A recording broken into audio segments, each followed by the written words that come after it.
ఈ రోజు కొరకు ఏర్పాటు చేసిన వాక్య భాగము 1 కొరింథీయులకు రాసిన పత్రిక 10వ అధ్యాయం 1 నుంచి 10 వరకు చదువుతాం. సహోదరులారా, ఈ సంగతి మీకు తెలియకుండా నాకు ఇష్టం లేదు. అదేదనగా, మన పితరులందరూ మేఘం క్రింద నుండిరి, వారందరూ సముద్రంలో నడిచిపోయి, అందరూ మోషేని బట్టి మేఘములోను సముద్రములోను బాప్తిసము పొందిరి. అందరూ ఆత్మ సంబంధమైన ఒకే ఆహారము భుజించి, అందరూ ఆత్మ సంబంధమైన ఒకే పానీయమును పానము చేసేది.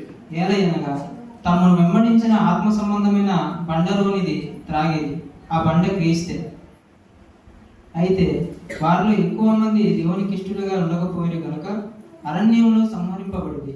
వారు ఆశించిన ప్రకారం మనము చెడ్డవాటిని ఆశించకుండానట్లు ఈ సంగతులు మనము దృష్టాంతములుగా ఉన్నవి. జనులు తినుటకును త్రాగుటకును కూర్చుండి ఆడుటకు లేచింది అని వ్రాయబడినట్లు వారిలో కొందరి వలె మీరు విగ్రహారాధకులై ఉండకూడదు. మరియు వారి వలె మనము వ్యభిచరింపకై ఉందాము. వారిలో కొందరు వ్యభిచరించి నందున ఒక్క దినమునే 23,000 మంది కూలిరి. మనము ప్రభువును శోధింపగా ఉందము. వారిలో కొందరు శోధించి సర్పం వలన నశించింది. మీరు శనగకుడి. వారిలో కొందరు శనిగి సంహారకుని చేత నశించింది. ఈ పరిశుద్ధ వాక్యం దేవుడు మన ఇంట్లో దీవించును గాక.